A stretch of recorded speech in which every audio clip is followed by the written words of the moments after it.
Le cardiométabolisme regroupe l'ensemble des maladies qui sont des maladies du métabolisme, l'obésité, le diabète, le foie stéatosique, et qui sont associées à des maladies du cœur et des vaisseaux. On tombe malade de ces maladies, tout d'abord en ayant des maladies métaboliques le plus souvent, qui évoluent de façon plus ou moins silencieuse, stéatose hépatique, du diabète, une surcharge pondérale, et qui vont tout doucement avoir un impact sur le cœur et les vaisseaux, qui fait qu'au bout d'un certain temps, on va développer des maladies cardiovasculaires. Presque tout le monde est concerné parce qu'en fait, ce sont des maladies qui sont liées au vieillissement, qui sont liées au mode de vie occidental, à l'alimentation, à la pollution, à la sédentarité. C'est pour ça qu'on parle de maladies de caractère épidémique, de ces maladies cardiovasculaires. Oui, ces maladies ont augmenté pour deux raisons. La première, on vient de le dire, vieillissement, mode de vie occidental qui se généralise, troubles de la nutrition. Et puis aussi, on s'aperçoit, avec des nouveaux outils diagnostiques, que ces maladies sont sous-diagnostiquées. Oui, ce sont des maladies graves parce que les maladies cardiovasculaires sont des maladies graves, restent une des premières causes de décès, une des premières causes d'hospitalisation dans les pays occidentaux. Et comme ces maladies cardiométaboliques sont une des principales causes de ces maladies cardiovasculaires, c'est donc des maladies qui sont graves. La situation est paradoxale parce que d'un côté, on a des maladies qui sont graves, qui sont la première cause de mortalité et de morbidité, et puis de l'autre côté, des maladies qui sont relativement méconnues, ces maladies du cardiométabolisme, et qui sont probablement un peu minimisées. L'idée est qu'on peut s'en débarrasser facilement avec des mesures hygiéno-diététiques, etc. L'autre caractéristique de ces maladies, c'est que ce sont des maladies chroniques, c'est des maladies de toute une vie. Et même avant qu'on ait les premiers symptômes, c'est des maladies qui ont commencé à évoluer, ce qui explique aussi la difficulté de les traiter et qui en fait aussi leur gravité.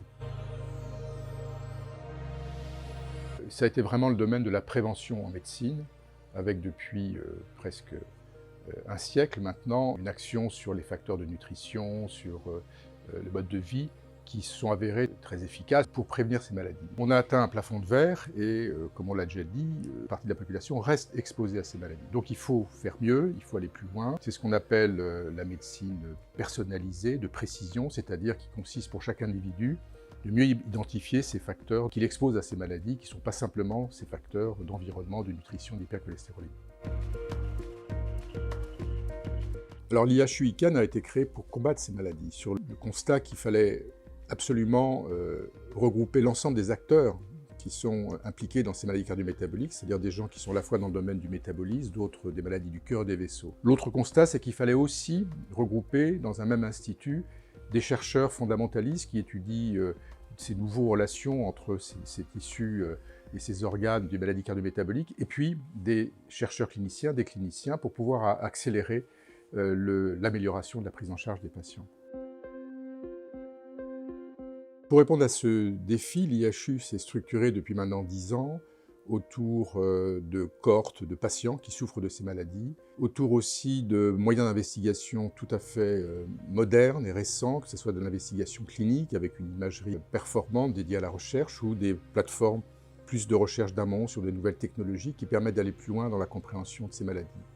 Ce qui a été aussi déterminant dans le rôle de l'IHU, ça a été qu'il a été moteur dans des projets, des grands projets de recherche qui sont soit des projets nationaux, soit des projets internationaux, autour de ces nouvelles techniques d'imagerie, autour de ces nouveaux biomarqueurs des maladies cardiométaboliques, et qui en fait aujourd'hui de l'IHU un acteur clé dans ce domaine, que ce soit en France, mais aussi à l'international. Alors, l'IHU est engagé dans des axes de recherche qui sont devenus prioritaires, qui sont très importants. On a contribué à comprendre de nouveaux dialogues entre les organes, entre le foie, le cœur et les vaisseaux, le rôle du tissu gras dans l'évolution de ces maladies métaboliques. On est très fortement engagé dans l'utilisation des données issues de l'étude du génome, de l'épigénome, dans le risque de ces maladies cardiovasculaires. Puis on a développé toute une expertise autour de ce qu'on appelle aujourd'hui les données de santé, qui utilisent aussi des algorithmes d'intelligence artificielle pour pouvoir développer ces nouveaux biomarqueurs. On va toujours garder le souci de ne pas être qu'un institut de recherche qui fait progresser la connaissance dans un domaine académique, universitaire, mais vraiment de pouvoir accélérer cette progression des connaissances pour les patients, dans les parcours de soins, dans les nouveaux biomarqueurs, dans des nouvelles cibles thérapeutiques, ou de prise en charge nouvelles, innovantes de ces maladies cardiométaboliques.